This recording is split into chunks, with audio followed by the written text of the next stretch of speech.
Alright, for today's video is kukumustahin natin ang mga taga Davao City, no? I mean mga Davaoenyo. Bali update no sa kanilang mga buhay, hitsura at forma. Oh, so bakit ko nasabi 'yon? Kasi nga, 'di ba, sa crisis ng panahon natin ngayon, daming economic crisis natin talagang baba. So mahirap ngayon ang negosyo, grabe. Ramdam natin 'yon. Oh my goodness. So oh my golly, grabe hirap ng natin ngayon sitwasyon, no, ng mga Pilipino na mga sinubukang magnegosyo. So napakahirap talaga na iraos, pero laban lang, no. So eto, bali hitsura ng mga taga Davao so far. Yan, get up pa rin naman sila. Oo, ayos na ayos pa din. Oo, nakapag-dine in pa rin yung karamihan dito sa portion na to, ha. So may mga lugar kasi sa Davao City na matatawag din natin na parang depende sa kategory. Kibali may mga lugar na masasabi natin na medyo klase. Yan ang mga nagpupuntahan. So itong lugar na to is Ashuela Cove. It's a mixed-use development, joint ventures or business venture ng dalawang kumpanya. Alcantara family. Yan po yung nagmamayari sa lugar na to dito talaga, no? Talagang Davaoenyo yan sila. Tapos Ayala Land Corporation. So ang mga napupuntahan dito madalas ay nasa mga middle income class family, nasa mga middle income class earner. So hindi masyadong nag-a-access dito, although accessible siya para sa lahat, no. Pero hindi siya masyadong pinupuntahan ng mga medyo hindi nila feel ang lugar na to, no? Kasi nga feeling nila mahal, feeling nila class social, although social and classy talaga ang lugar na to, pero kahit mahirap ka, pwede ka na pumunta dito at umupo, walang bayad, libre lang naman. Pero usually sa mga napapansin ko dito, paborito talagang puntahan to ng mga middle class income or middle class earner. So ito yung pinaka-commercial area ng Ashuela Cove. So dito matatagpuan yung Gaisano Center, grocery store ho yan sa ibaba sa ground floor, tapos second floor naman mga appliances na parang department store ang datingan.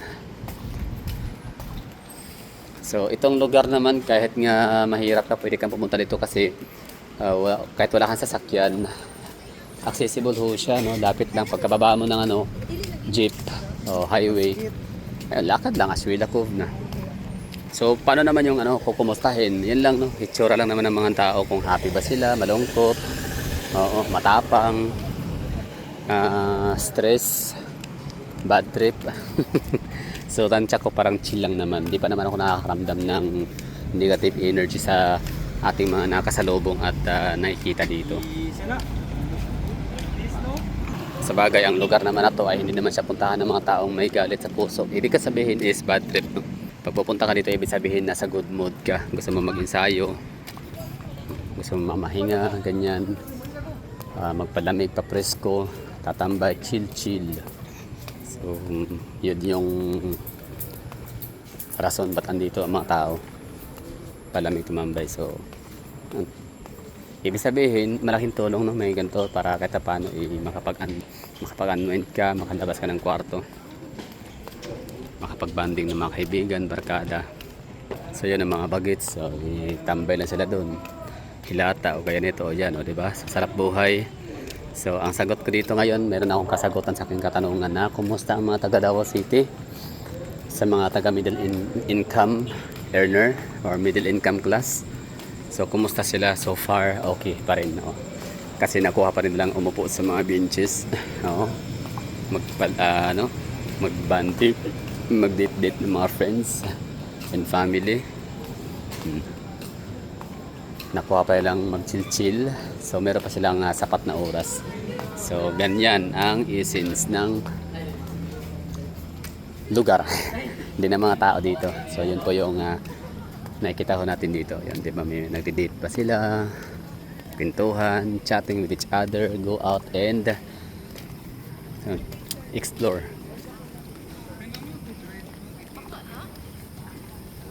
Kasi syempre ang balita, di ba, puro mga bad news, more on politics. Sa totoo lang, no, nakakapagod ng politics. Yung mga nahalal natin ng mga politician, kontrabida at mga bida.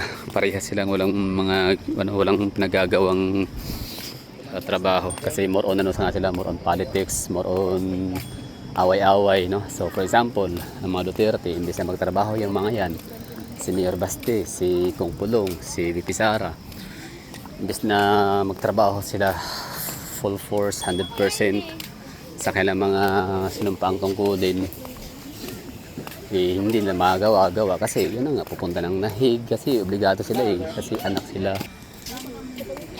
So bali di makapagtrabaho ng maayos ang mga politicians natin ngayon kasi nga yung mga kontrabida, yun yung mga nasangkot sa flood control scams na binalita nakatanggap ng malita, dinidiin nila mga Duterte. Yung mga Duterte naman hindi rin makapagtrabaho kasi nga todo din depensa, hindi naman sila talaga dumidepensa, wala naman so far. Baga sa impeachment ngayon si VP Sara Duterte, meron siyang mga abogado, sila na bahala doon. So silang magkapatid andun na sila sa Hague, pasalitan sila, no, na magdalaw sa tatay kasi may edad na rin yun, dating presidente. So kumusta ang mga taga Davao, no? So dito sa portion na to, mga middle income class, so ito nga, meron pa rin silang oras, which is maganda yon. Tuloy pa rin ang buhay, burning your calories, nagsusunog ng mga taba sa katawan. So yan po ang update dito sa mga taga Davao. Kumusta ang mga Davaoenyo? So okay pa ba? Kaya pa ba? The answer is yes, okay pa sila. Okay pa kami dito. Ako ito nagba-vlog. Diskarte syempre, no? Talagang pinapagana ang utak namin mga taga Davao. Ako as a Davaoenyo myself, kailangan kong paganahin yung utak ko, diskarte paanong makalusot, makasurvive sa crisis natin na to ngayon. Sobrang hirap. Yung mahirap siya talaga, hirap talaga i-survive ang business ngayon sa ganitong pagkakataon. So laban lang, bahala na si Batman, basta kumbaga lihok tao kay tabangan, no? So nasa tao ang gawa, nasa Diyos ang awa, nasa tao ang gawa. So useless din yung talagang dasal ka ng dasal na kaawaan, tas wala ka namang ginagawa, no? So you're not making things to make it possible. Wala din talaga, di ba? So yun po yun ang dito, aking purpose. Ba't ako nag-vlog ng ganito? Kumusta ang mga taga Davao City? Okay pa ba? So I think okay pa naman kami dito. So laban lang, no? So hanggang sa 2028, I strongly believe na si VP Sara Duterte pag maging presidente, magbabayad itong mga nakatanggap ng maleta, magbabayad itong mga kongresista na gumagawa ng mga proyekto sa bawat probinsya, mga distrito nila, pero substandard naman, wala naman, hindi natatapos, substandard. Maraming namamatay pag may baha. So yun, mapapanagot yan sila kapag si Sara Duterte maging presidente. So yun lang, no? Laban tayo mga tao mga Pilipino na makaraos. So yun, okay na tayo dito. Okay na ako sa aking ginagawang vlog pagmumusta sa mga taga Davao City. Hindi man siya literal na kukumustahin ko sila, kakausapin ganyan, no? Pero yun na nga, base sa observation na lang ho natin. So sa mga mukha nila, sa hitsura, sa galaw, kilos, so far masasabi ko na itong portion na dito kung saan mga middle income class earner ang madalas na andito. So makikita ko, masisense ko sa kanilang okay pa rin naman, no? So they still find things, no, paraan para maging happy, maging okay pa rin, no, despite sa ating crisis sa ating panahon. So that would be all. Thank you for watching. Next vlog ay subukan natin na sakay ng ganyan, no. Itator ko kayo sa Ashwila Cove.